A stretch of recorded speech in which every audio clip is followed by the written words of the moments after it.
The rejection ceremony took place under the full moon, as tradition demanded. She stood in the center of the ceremonial circle, surrounded by hundreds of pack members whose eyes gleamed with anticipation. The stone altar behind her had witnessed countless matings, but tonight it would serve a different purpose.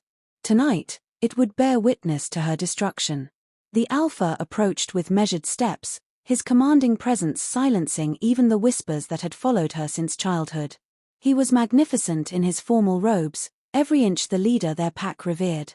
His jaw was set, his eyes cold and distant as they swept over her plain dress, her trembling hands, her hopeful face. She had felt the bond snap into place 3 days ago on her 20th birthday. The pull had been undeniable, overwhelming, sacred. She had waited for this moment her entire life, believing that finally, she would belong somewhere. That someone would choose her. I, Alpha of the Shadow Peak Pack, reject you as my fated mate. His voice carried across the clearing like a death knell. The moon goddess has made an error. You are human. Weak. Unworthy of standing beside an alpha of pure bloodlines. The words struck like physical blows. She felt the bond straining, stretching, preparing to shatter. You have no wolf, he continued, his lip curling with barely concealed disgust.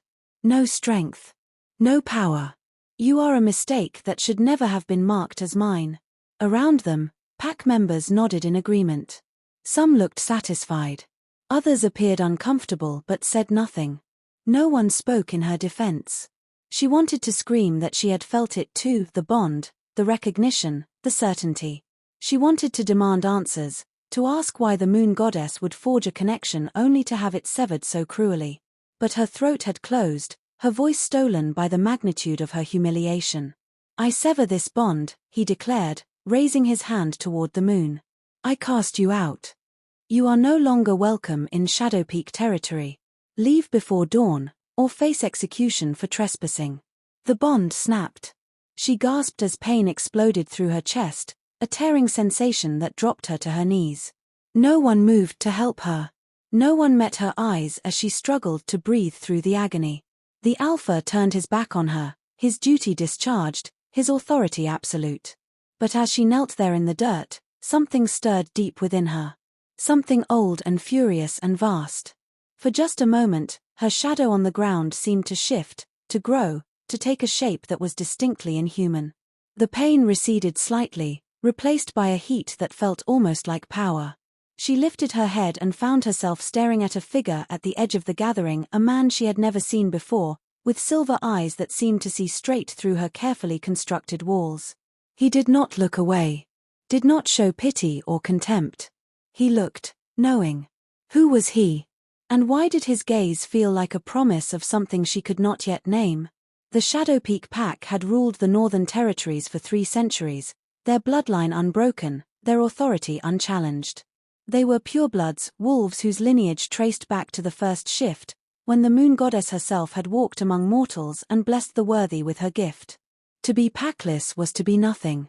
To be human among wolves was to exist as a servant, tolerated but never equal.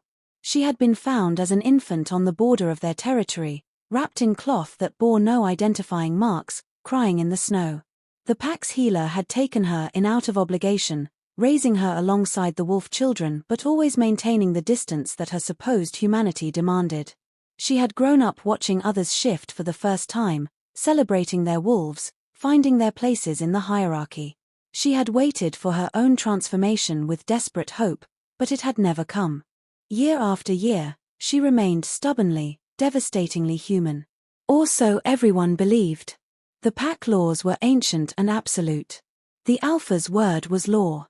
His mate would be chosen by the moon goddess herself, marked by an unbreakable bond that transcended individual desire. It was romantic in theory, destiny bringing 2 souls together for the good of the pack. But destiny, it seemed, had a cruel sense of humor. The Alpha had been clear in his expectations long before the bond had formed. He needed a mate who could produce strong heirs, who could stand beside him in battle, who could command respect from the pack.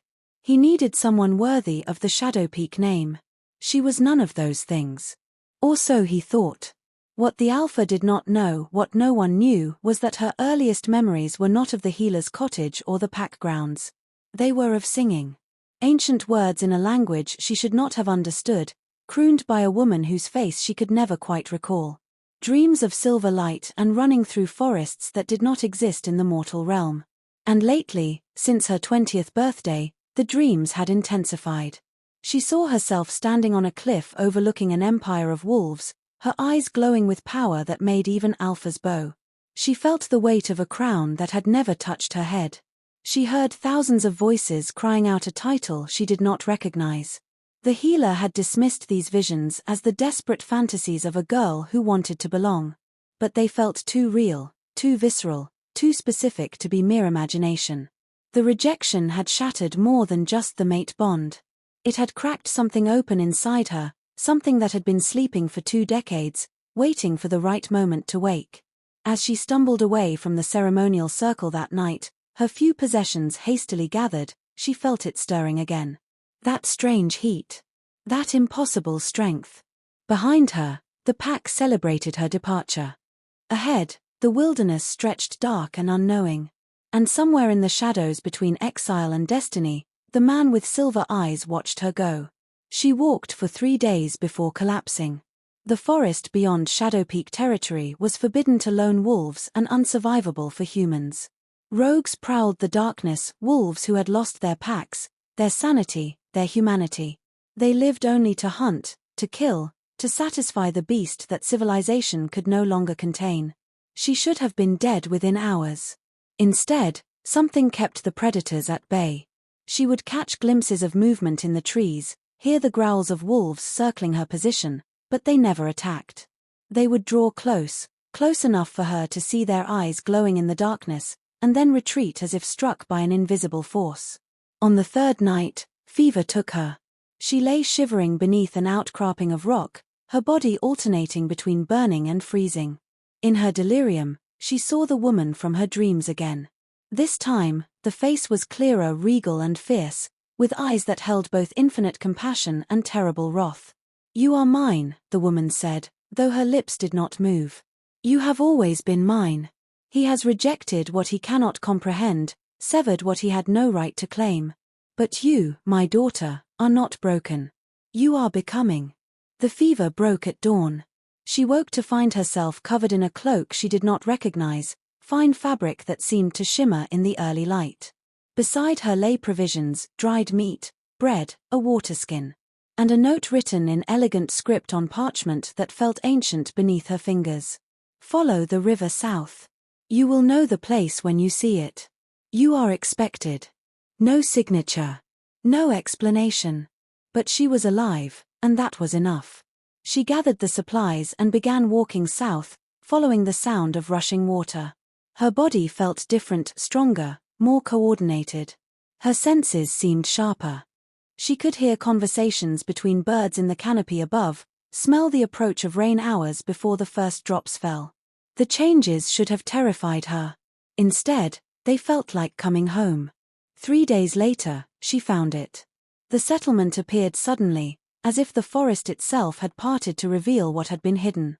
Crude shelters built into the hillside. Wolves moving between them with military precision. And at the center, watching her approach with those same silver eyes she remembered from the rejection ceremony, stood the man who had been waiting.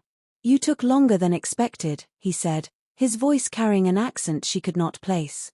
"But you're here now. That's what matters." She wanted to demand answers, to ask who he was and how he had known where she would be. But exhaustion and confusion made her voice come out smaller than intended. "Where am I?" His smile was sharp and knowing. "Sanctuary. The place where the rejected come to remember who they truly are."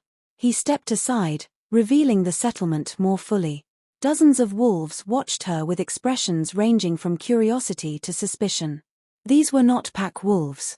These were the outcasts, the exiled, the abandoned. These were rogues. "My name is irrelevant," the man continued. "What matters is that you're the last piece we've been waiting for." He tilted his head, studying her with an intensity that made her skin prickle. "Tell me, has your wolf begun to speak to you yet?" "I don't have a wolf," she said automatically, the words bitter and familiar. His laugh was low and almost pitying. "Oh, little queen. You have so much more than a wolf. You just haven't learned to listen." The settlement operated under different rules than any pack she had known. There was no single alpha here, no formal hierarchy beyond what strength and skill could earn. The rogues governed themselves through a council of the most powerful, making decisions collectively, sharing resources according to need rather than rank. It should have been chaos. Instead, it was the most functional society she had ever witnessed. The man with silver eyes, who insisted she simply call him advisor, explained the truth of the rogue territories during her first week. "The packs tell stories about us," he said as they walked the perimeter of the settlement. "They say we're monsters who've lost our humanity.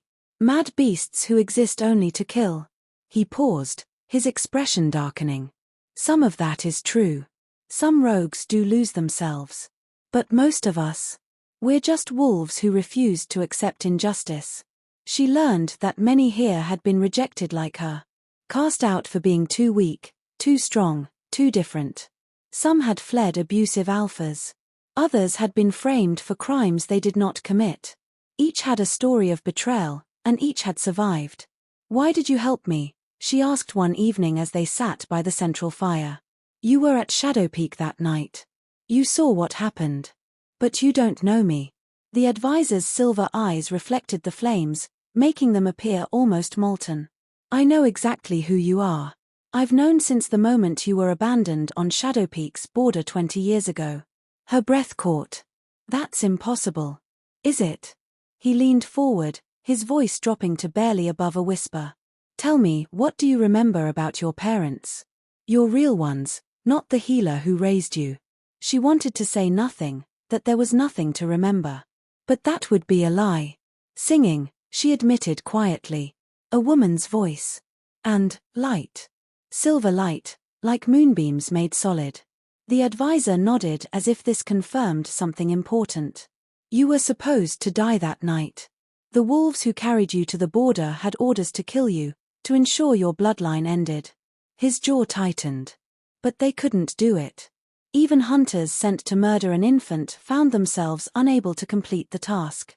"So they left you where you might survive, and they told their masters you were dead." "Who sent them?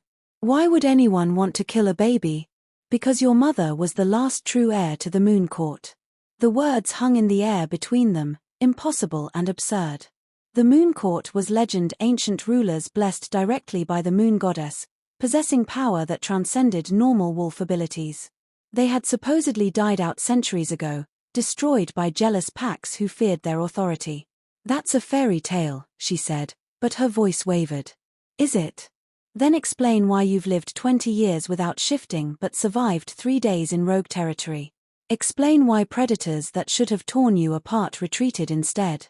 Explain the dreams, the visions, the feeling that you're meant for something more." She had no answers. Only questions that multiplied with each passing second. "Your mother hid you to protect you," the advisor continued. "She knew the old packs would hunt you if they discovered you lived. So she bound your wolf, locked away your power until you were old enough to survive its awakening.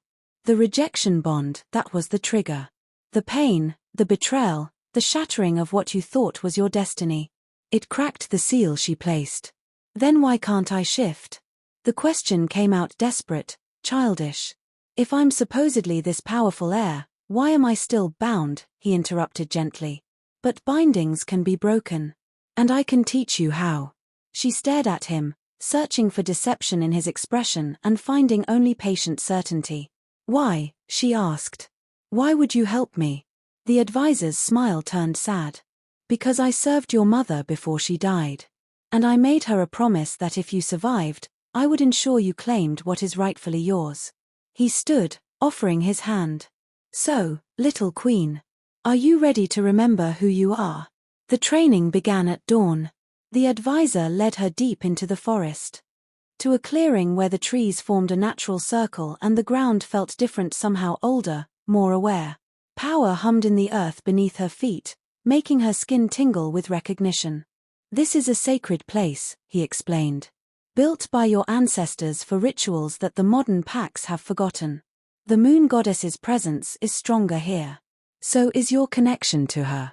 He positioned her in the center of the clearing, his movements precise and ritualistic. Close your eyes. Breathe. Feel the earth beneath you, the air around you, the life pulsing through the forest. Your wolf is not absent, she's sleeping. And she's been sleeping for so long that she's forgotten how to wake. You need to call to her. She tried. She stood in that clearing for hours, searching within herself for any hint of the beast that should have been her birthright. She felt foolish, desperate, increasingly frustrated. Nothing happened. You're trying too hard, the advisor said as the sun reached its peak. You're approaching this like a pack wolf would, demanding, forcing, controlling. But you're not pack. Your bloodline doesn't dominate nature. It converses with it. I don't understand. He knelt beside her, placing one hand on the ground. Feel this. The earth isn't just dirt and stone. It's alive, aware, ancient. It remembers your mother. It remembers your grandmother, and her mother before her, all the way back to the first queen who stood before the moon goddess herself and was blessed with power. His hand moved to rest lightly over her heart. And it remembers you. Even if you don't remember yourself. She felt it then, a flicker of something beneath his palm. Heat and recognition and a presence that was distinctly other. There, the advisor breathed. Do you feel her? Your wolf. She's listening now. The presence grew stronger, rising from the depths of her consciousness like something surfacing from deep water. It was vast and ancient and absolutely terrifying in its power. This was not the wolf she had imagined during all those years of waiting. This was not some smaller, simpler version of herself with fur and claws. This was a queen. The wolf stirred, and the clearing responded. The trees seemed to bend inward, acknowledging her presence. The wind picked up, carrying scents that spoke of packlands and territories and boundaries that meant nothing to a creature of this magnitude. Then the vision came. She saw herself running through a palace of silver and moonlight, her paws striking marble floors. Saw herself standing before armies of wolves who bowed without question. Saw herself wearing a crown of starlight, her eyes glowing with power that made alphas tremble. Saw herself standing over the alpha who had rejected her, his throat exposed, his eyes wide with the terrible understanding of what he had cast aside. The vision shattered. She gasped, stumbling backward, her heart racing. The advisor caught her before she fell, his expression carefully neutral. What did you see? He asked quietly. She couldn't answer immediately. The images had been too vivid, too real, too seductive in their promise of power and revenge. Everything, she finally whispered. I saw everything I could become. The advisor's smile was approving and slightly sad. Good. Remember that feeling. Remember that certainty. Because the path to claiming it will not be easy, and there will be moments when you doubt whether you're strong enough to continue. He released her, stepping back. We train again tomorrow. And the day after. And every day until your wolf fully wakes. Until you can shift. Until you can control the power that terrifies you so much. She wanted to protest that she wasn't terrified. But that would be a lie. The power she had touched, however briefly, was immense. And she had no idea how to control something that vast without losing herself entirely. As they walked back to the settlement, she asked the question that had been building since their first conversation. The alpha who rejected me. When I'm strong enough, when I've claimed this power you say is mine, what then? Do I go back? The advisor was quiet for a long moment. That depends, he said finally. On whether you want justice or revenge. And whether you can tell the difference. The awakening came in stages, each more intense than the last. First, her senses sharpened to an almost painful degree. She could hear conversations from across the settlement, smell the approach of storms days in advance, see in darkness that should have been impenetrable. The world became overwhelming in its detail. Then came the strength. She woke one morning to find she could lift fallen trees with ease, move with speed that left ordinary wolves struggling to track her movements. The rogues who had initially dismissed her as the weak human now watched with wary respect. But the shift itself remained elusive. You're fighting it, the advisor observed during their 6th week of training. Every time you get close, you pull back. Why? She didn't want to admit the truth. That the glimpses she got of her wolf terrified her. That the power she felt building beneath her skin felt too large for her body to contain. That she was afraid of what she might become if she let go completely. What if I can't control her? The question emerged small and vulnerable. The advisor's expression softened slightly. The first shift is always the hardest. You're not just changing form, you're accepting a fundamental truth about your nature. For pack wolves, that's relatively simple. They've been raised watching others shift, understanding the beast as part of themselves. He paused. But you're not accepting just a wolf. You're accepting a legacy, a destiny, a power that will fundamentally change who you are. Of course you're afraid. How did my mother do it? Your mother was raised knowing what she was. She had teachers, guides. A whole court designed to help young royals navigate their power. His jaw tightened. You have me, a settlement of rogues, and your own determination. It's not fair. But fairness is a luxury we abandoned when we chose survival over submission. That night, she dreamed differently. Instead of visions of power and conquest, she saw her mother. The woman stood in a chamber of silver and glass, holding an infant wrapped in moonlight. She was singing the lullaby from the older memories, her voice carrying both love and devastating sorrow. I'm sorry, her mother whispered, tears streaming down her face. I'm so sorry I couldn't keep you safe. That I had to choose between your life and your birthright. But you're strong, my daughter. Stronger than they know. Stronger than even you know. She pressed a kiss to the infant's forehead. Find your way back to us. Find your throne. And make them remember why our bloodline ruled for millennia. The dream shifted. She saw her mother's death surrounded by wolves bearing symbols she recognized as belonging to the major pack alliances. Saw her fight with a ferocity that left dozens dead before they finally brought her down through sheer numbers. Saw her final words as the light left her eyes. You haven't won. She lives. And she will come for you all. She woke with tears on her face and fury in her heart. The advisor found her at dawn, standing in the sacred clearing with her hands clenched and her jaw set. I'm ready, she said before he could speak. Whatever it takes. However much it hurts. I'm ready to wake her up. He studied her for a long moment, then nodded. Then we begin the true work. The ritual required 3 things: moonlight, blood, and absolute surrender. They waited for the full moon, that sacred time when the moon goddess's power was strongest and the veil between mortal and divine grew thin. The advisor marked the clearing with symbols she instinctively understood: protection, awakening, transformation. This will hurt, he warned as midnight approached.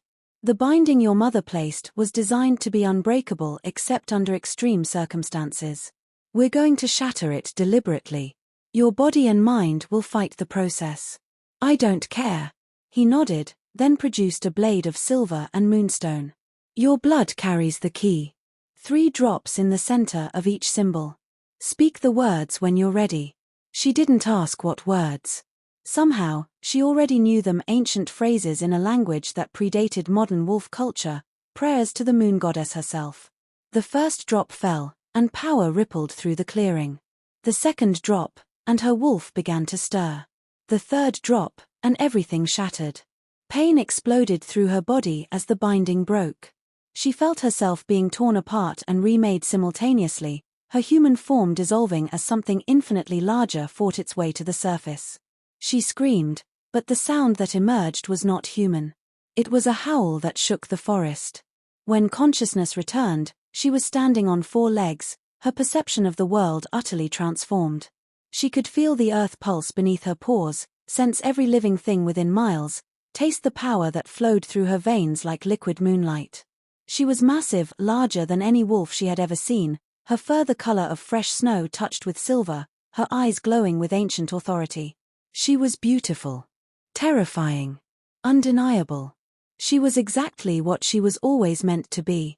The advisor knelt before her, his head bowed in a gesture of respect she had never seen him show anyone. Welcome back, Your Majesty, he said quietly. The Moon Court has been waiting. The settlement transformed overnight once word spread of her first shift. Rogues who had barely acknowledged her existence now bowed as she passed. Those who had dismissed her as weak now watched with a mixture of awe and calculation. She had become something they recognized instinctively, a power that demanded respect. But recognition brought complications. There are rogues throughout the territories, the advisor explained as they stood overlooking the settlement from a cliff above. Thousands of wolves rejected by their packs, surviving on the margins, hunted like animals. Word is already spreading that someone carrying royal blood has awakened. They'll come seeking leadership. She felt the weight of his words settle over her shoulders. I didn't ask for this. No. But your mother did. And she died ensuring you would have the choice she was denied to reclaim what was stolen, or forge something new entirely. Over the following weeks, wolves began arriving. They came in small groups at first, cautious and uncertain. Scouts sent to verify the rumors, warriors who had grown tired of running, families seeking protection. Each one knelt when they saw her wolf, an instinctive submission to bloodline and power that transcended pack law. She learned to lead not through domination but through example. She hunted with the warriors, trained with the scouts, listened to the grievances and fears of those who sought refuge.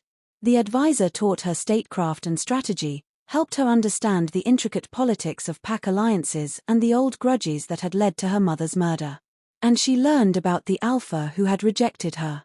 Shadow Peak is struggling, one of the new arrivals reported during a council meeting. The alpha's authority is being questioned.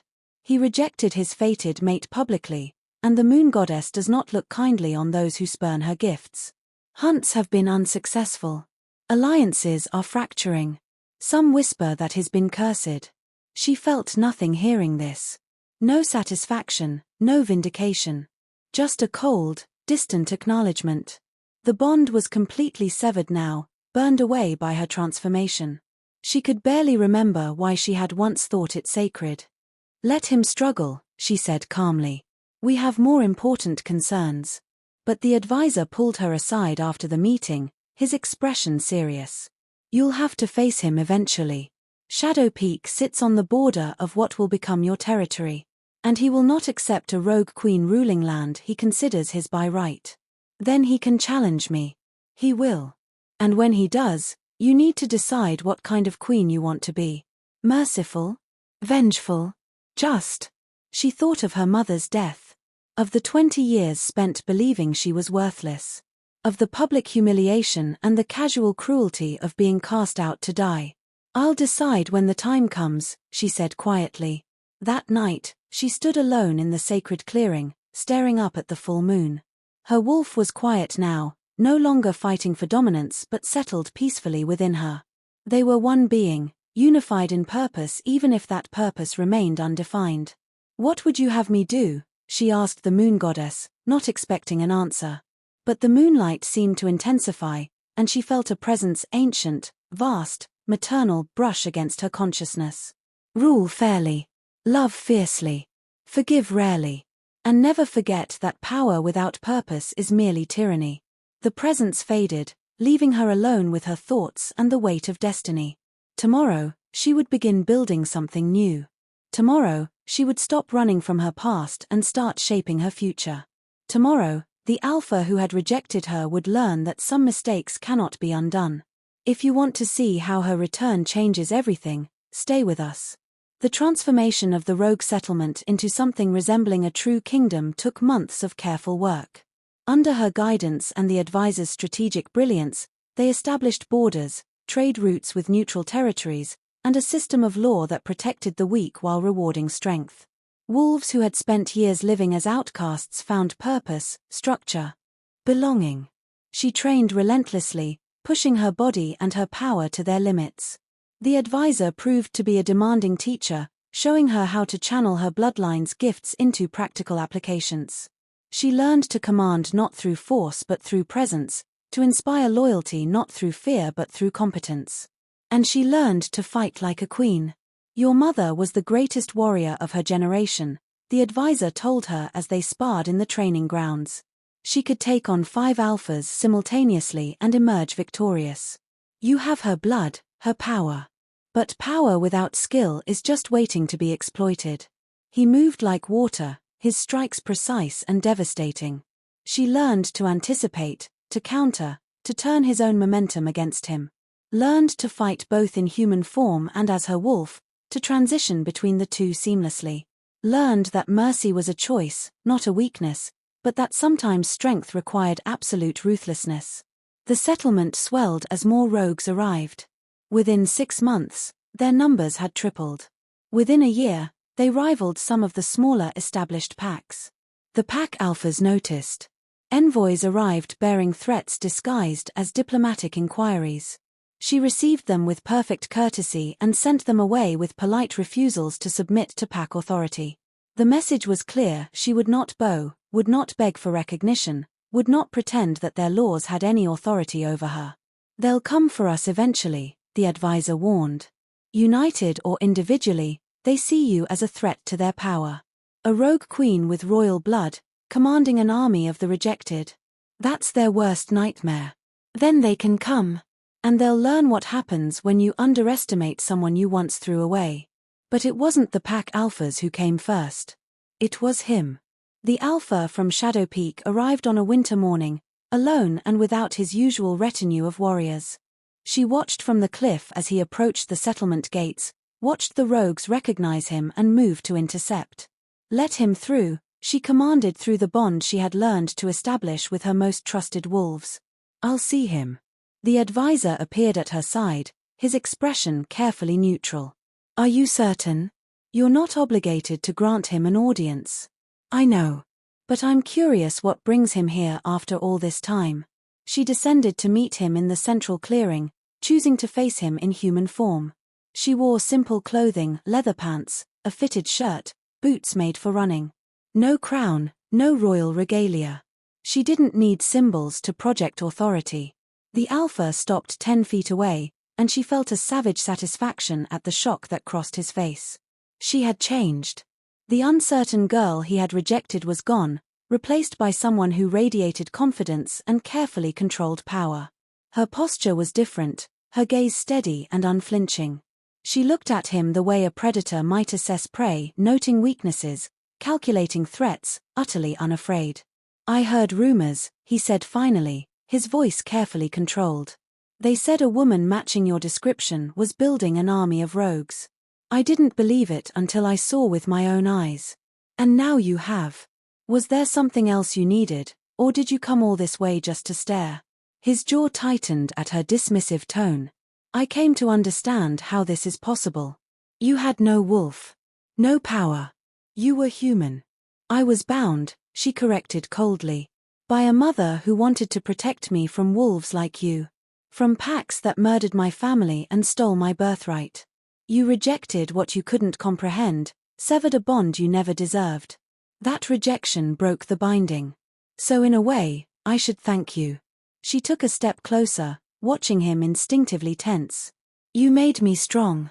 You forced me to find my true pack, my real power, my actual destiny. Everything I am now exists because you cast me out to die. I didn't, he started, then stopped. I didn't know. If I had known what you were, you would have what? Kept me. Used my bloodline to strengthen your pack's position? She laughed, the sound bitter and sharp. I don't want your regret, Alpha. I don't want your apologies or your excuses. I don't want anything from you except for you to stay out of my way. You're building an army on my border, he said, anger finally breaking through his controlled facade.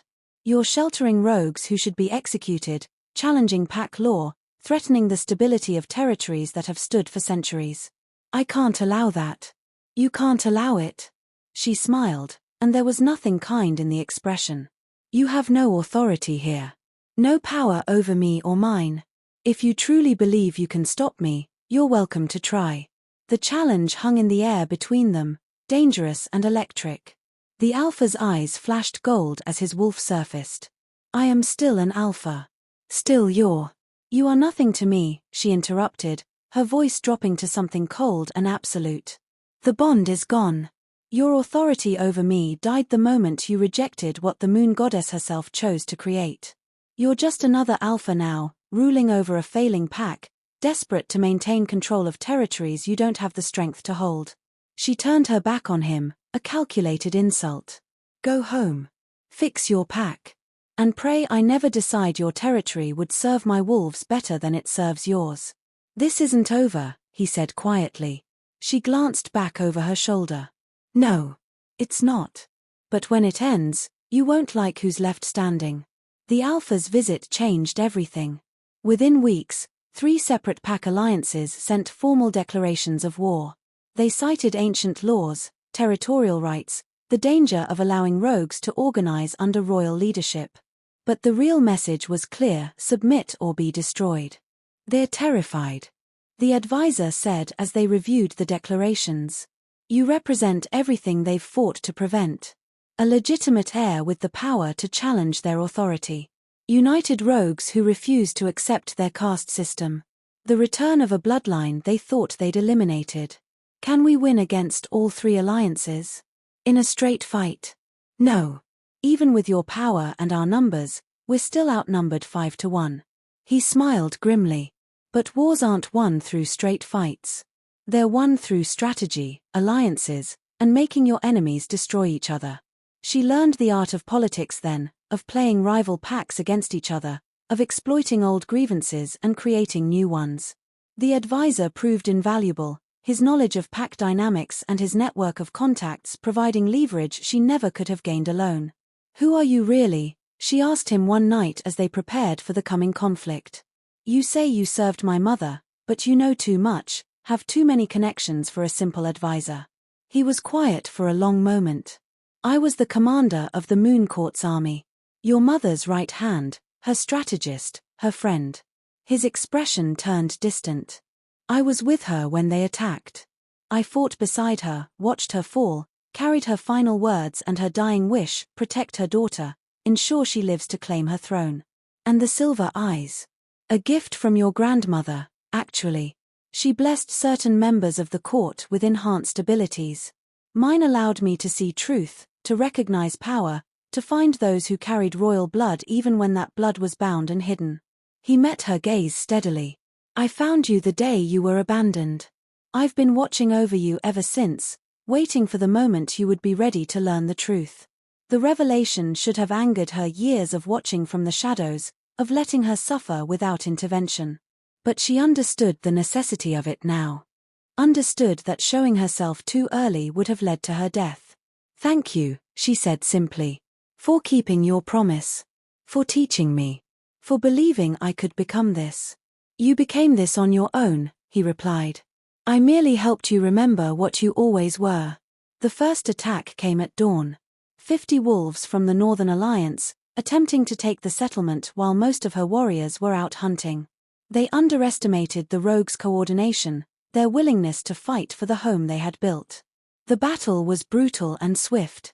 Her wolves fought with a desperation that pack-raised warriors couldn't match. They had nothing left to lose and everything to gain. She led them herself, her royal wolf tearing through enemy lines with a savagery that left even her own forces shaken. She took no prisoners. Showed no mercy. The survivors fled, carrying tales of the rogue queen who fought like a demon, whose power made alphas look weak. The second attack never came.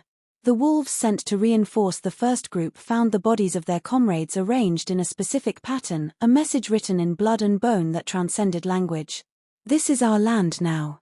Challenge us again at your peril. The pack alphas convened an emergency council. She received the invitation with cold amusement. They want to negotiate. She handed the formal summons to the advisor. After declaring war, sending assassins, and threatening my people, they want to assess you in person. See if you're truly the threat they fear, or just a powerful anomaly they can contain. He studied the document. You should go. Show them exactly what they're dealing with. She arrived at the neutral ground accompanied by her most intimidating warriors, wearing regalia that had belonged to her mother, ancient symbols of the Moon Court's authority, impossible to fake or deny. The pack alphas stood as she entered, and she felt their wolves recognize her bloodline. Felt the instinctive submission they fought to suppress. She was younger than all of them, less experienced, technically weaker in pure numbers.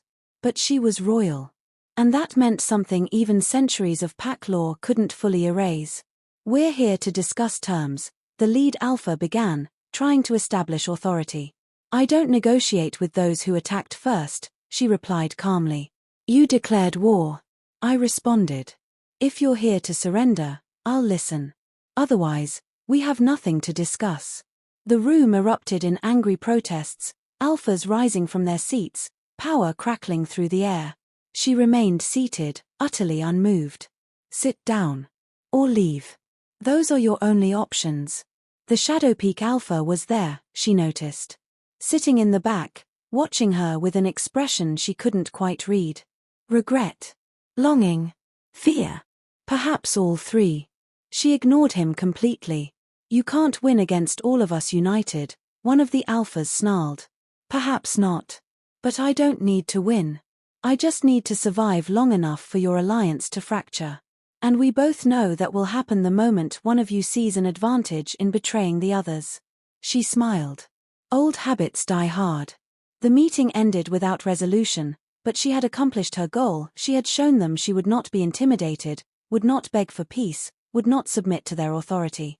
As she left, the Shadow Peak Alpha caught her arm. "Wait. Please. Can we talk?" She looked at his hand on her arm, then at his face. "Remove your hand, Alpha. Before I remove it for you." He released her immediately. "I was wrong. About everything. If I could take it back. But you can't. And I don't care." She leaned closer, her voice dropping to a whisper only he could hear. "You had your chance to stand beside a queen. You chose to throw her away. Now you get to watch her rise without you." She walked away without looking back, and heard his broken exhale behind her. Regret, she thought with cold satisfaction, was its own special punishment. The war that everyone expected never fully materialized. Instead, the conflict evolved into something more insidious: targeted attacks, political maneuvering, economic pressure. The pack alphas tried to isolate her territory, cutting off trade routes and encouraging neutral packs to refuse her wolves' sanctuary. But for every pack that turned against her, two more approached in secret, offering quiet support. Her reputation spread: the rogue queen who stood against tyranny, who gave outcasts a home, who challenged ancient systems of power. Wolves began defecting from their packs to join her. Not rogues, but warriors who had grown disillusioned with their alphas, families who wanted something different for their children, healers and scholars who believed in her vision of a world where strength didn't mean domination. The Shadow Peak pack hemorrhaged members fastest. "His losing control," one of the defectors reported during a council meeting. "The pack blames him for rejecting you, says he cursed them by spurning the moon goddess's choice. Wolves are openly questioning his decisions. His beta is considering a challenge." She felt nothing hearing this. The alpha who had rejected her was becoming irrelevant, his pack fracturing, his authority dissolving. It was exactly what she had predicted. But the advisor looked concerned. A desperate alpha is a dangerous one. If he feels he's losing everything, he might do something extreme. Like what? Like coming for you directly. Challenging you in single combat. He knows he can't win a war, but he might believe he can salvage his reputation through a formal duel. She considered this. Would I have to accept? By the old laws, yes. And refusing would damage your legitimacy in the eyes of the packs who still respect tradition. He paused. But you would win. Easily. Your power exceeds his by magnitudes. Then let him come. Let him have his chance to prove himself. And when I defeat him, the packs will see exactly what happens when you reject a queen. The challenge arrived 3 days later, formal and bound by ancient ritual. Single combat, to first blood or submission, witnessed by representatives from all major packs. The winner would claim the loser's territory and pack. The stakes were absolute. She accepted without hesitation. The duel was scheduled for the next full moon, in the same sacred clearing where she had first shifted. The symbolism wasn't lost on anyone: the place of her awakening would become the place of his downfall. The advisor trained her relentlessly in the weeks leading up to the fight. Not because she needed the skill, she could already defeat the alpha easily, but because she needed to understand the politics of victory. You can kill him, the advisor explained. By law, you have that right. But martyrdom has power. His pack could rally around his memory, use his death as justification for continued resistance.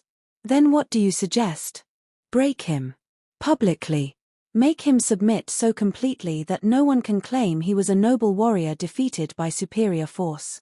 Show the watching packs that he is weak, that his judgment was flawed, that following him was always a mistake. She understood what he was asking. Not just victory, but humiliation. The same humiliation she had endured when he rejected her. The symmetry was almost poetic. The night of the duel, thousands gathered. Pack wolves, rogues, neutral observers, all crowding the forest around the sacred clearing. The advisor had ensured maximum witnesses. This would be the moment that defined her claim to power. The Alpha arrived in his ceremonial armor, flanked by what remained of his loyal warriors. He looked haggard, older than she remembered, the weight of his failing pack evident in every line of his face. She wore nothing ceremonial. Just leather fighting clothes and her mother's pendant, the only symbol of authority she needed. They faced each other across the clearing as the full moon rose, bathing everything in silver light. I don't want to hurt you, the Alpha said quietly, for her ears alone. If you submit now, I'll protect you. Make you my Luna despite the broken bond. We can fix this. The audacity of it stole her breath. Even now, even after everything, he thought she needed his protection. Thought she would be grateful for the chance to stand beside him. You still don't understand, she said, almost sadly. I don't need you. I never needed you. The only thing you ever gave me was the pain that forced me to become this. The ritual master called for them to shift. Her transformation was instantaneous and fluid, the massive silver wolf appearing in a shimmer of moonlight. The crowd gasped. Many had heard descriptions, but seeing her in person was different. She was clearly royal, her size and bearing unmistakable. The Alpha's shift was slower, more labored. His wolf was large, powerful, an Alpha's beast. But compared to her, he looked almost ordinary. The fight lasted less than a minute. He lunged first, trying to use his greater experience and tactical training. She simply wasn't there when he arrived, her speed far beyond what he could track. She appeared behind him, her jaws closing on his shoulder, not hard enough to tear, but enough to demonstrate her complete dominance. He twisted away, tried to counterattack. She deflected it effortlessly, her movements almost lazy in their confidence. Again and again, he tried to land a hit, to prove he was still the warrior his pack had once celebrated. Again and again, she showed him the truth, he was outmatched in every possible way. Finally, she had enough. She caught him mid-leap, her jaws closing around his throat, not to kill, but to hold. To force him to acknowledge that she could end this whenever she chose. That his life continued only because she permitted it. He went still, his wolf recognizing the absolute nature of his defeat. She held him there for a long moment, letting the thousands of witnesses see their Alpha helpless in her jaws, before releasing him and stepping back. The message was clear. Shift back. Submit. Accept that you were wrong. He shifted back to human form, kneeling in the dirt, his head bowed.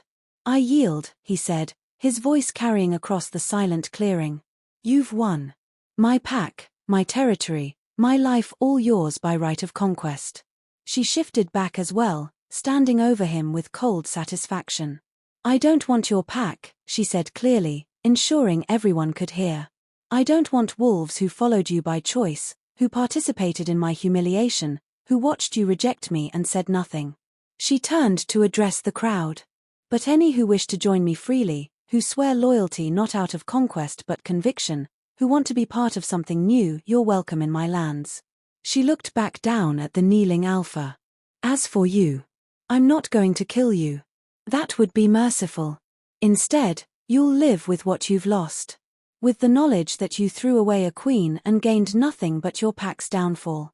She walked away without another word, leaving him kneeling in the dirt, broken in ways that went far beyond the physical. Behind her, she heard wolves beginning to murmur, heard the sound of pack members making choices. Heard the sound of her own legend growing. The exodus began immediately.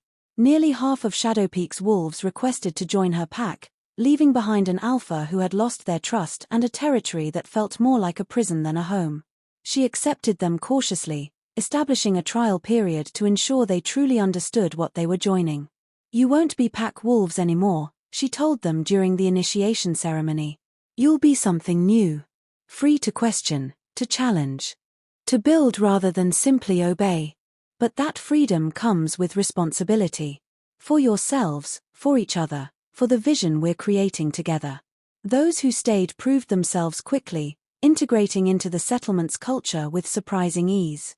Those who couldn't adapt to the lack of rigid hierarchy left peacefully, realizing they preferred the structure they had known.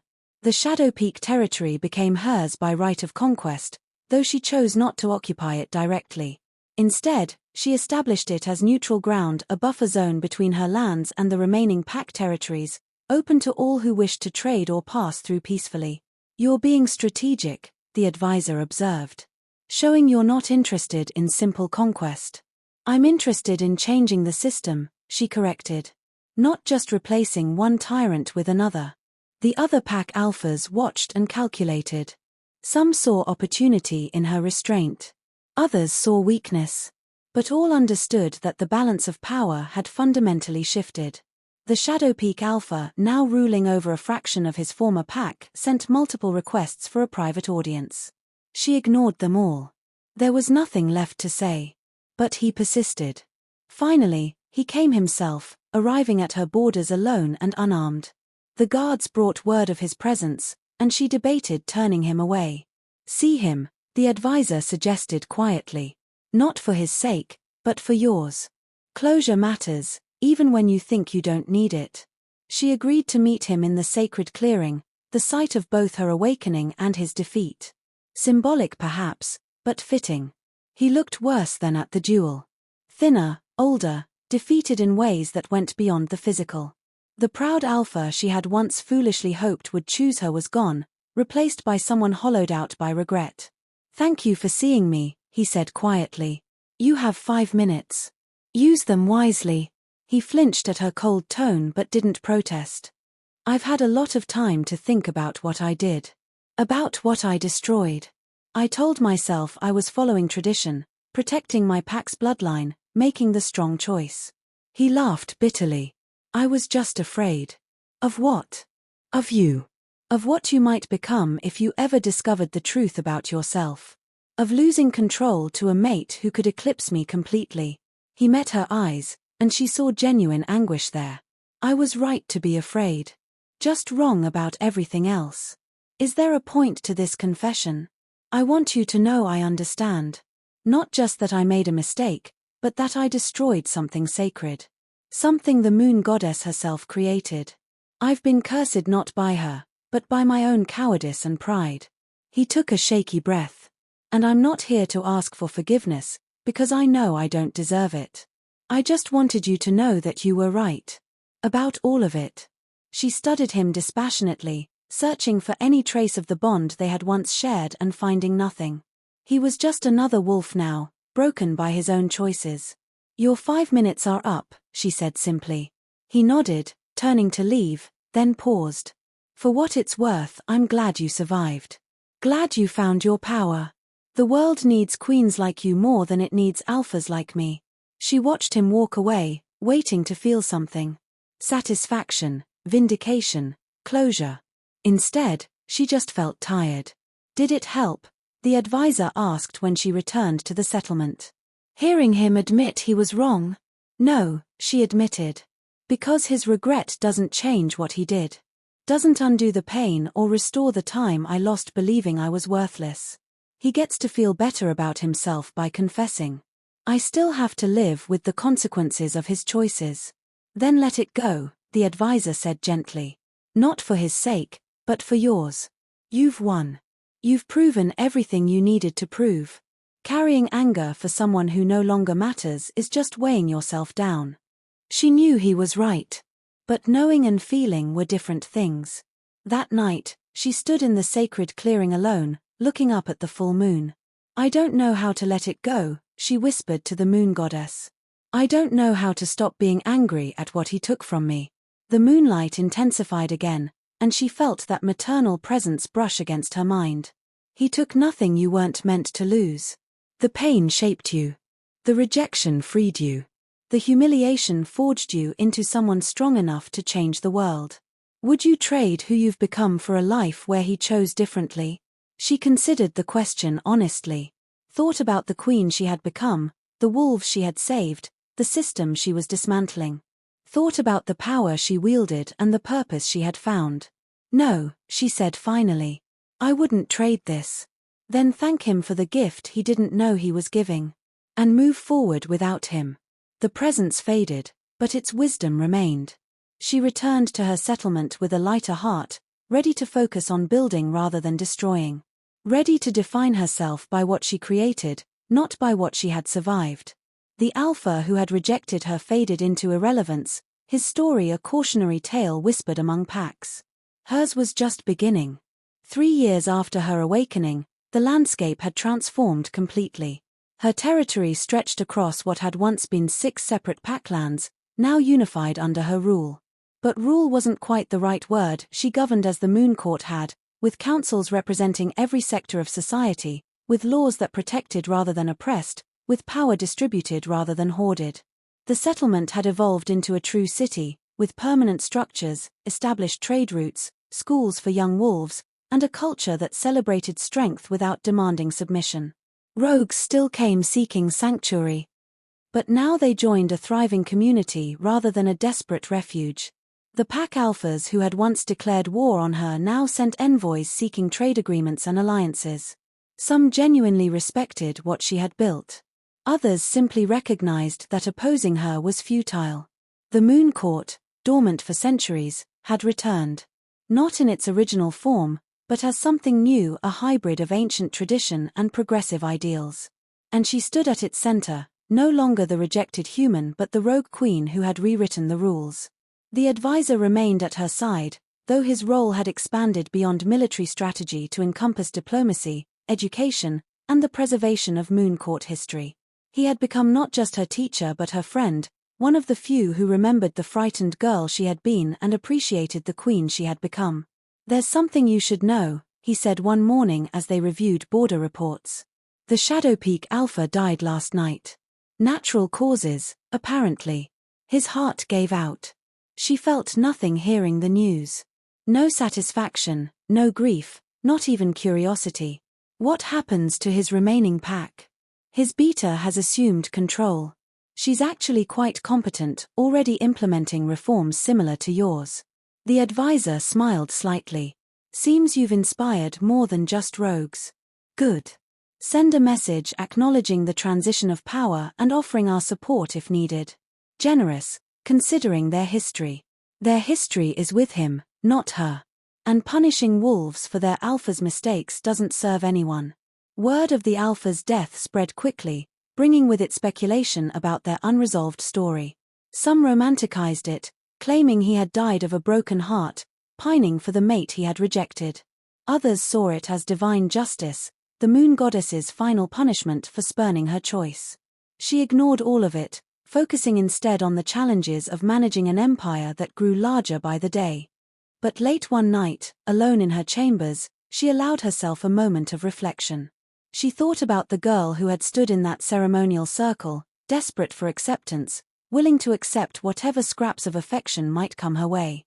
Thought about how much pain that girl had endured, believing she was worthless because others said she was. "I'm sorry," she whispered to her younger self. "Sorry you had to hurt so much before you learned your worth. But I'm grateful too. Because you survived. And everything you survived made this possible." A knock at her door interrupted her thoughts.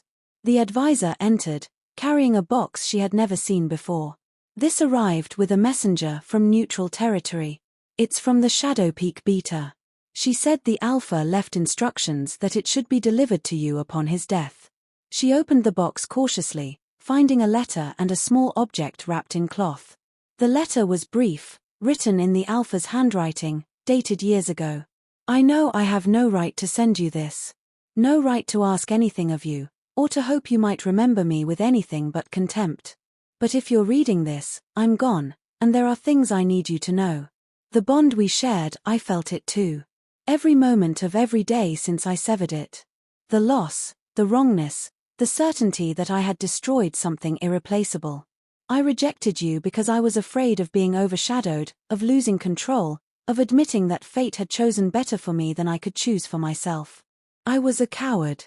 And I paid for it with a life spent watching you rise to heights I could never reach, knowing I could have stood beside you if I had been strong enough to accept what I was given.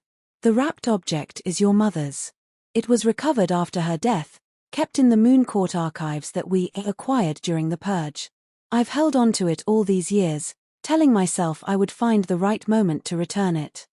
But there was never a right moment, because I never had the courage to face you with the proof of my pack's crimes. I don't expect forgiveness. I don't deserve it. I just wanted you to have what was yours. And to know that you were right about everything. You were always meant to be a queen. I was just too blind to see it.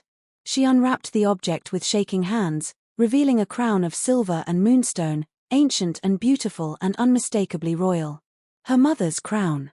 The symbol of the Moon Court's authority, thought lost forever. She lifted it carefully, feeling power pulse through the metal, recognizing her bloodline. This was more than jewelry, it was a conduit, enhancing and focusing the abilities she had inherited. The advisor knelt instinctively as she placed it on her head, the crown settling into place as if it had always belonged there. Your Majesty, he said quietly. The Moon Court is truly restored. She looked at herself in the mirror, seeing not the rejected human or even the rogue queen, but something more complete. A ruler who had earned her crown through pain and perseverance, who understood both weakness and strength, who could lead with wisdom forged in fire. Send word to all territories, she commanded, her voice steady and certain. The Moon Court summons representatives for a gathering. We're going to establish new laws, new alliances, new ways of ensuring that what happened to our bloodline never happens again. And what of the Alpha's legacy? The advisor asked. How do you want history to remember him? She considered the question carefully. He had been cruel, yes. Cowardly, absolutely. But also a product of the system that had raised him, a cautionary tale about the dangers of pride and prejudice. Let him be remembered truthfully, she said finally. Not as a monster, but as someone who made terrible choices and spent his life regretting them. Let his story serve as a lesson that rejecting what you don't understand costs more than you can ever repay. She turned from the mirror, the crown secure, her purpose clear. The past is settled. Now we build the future.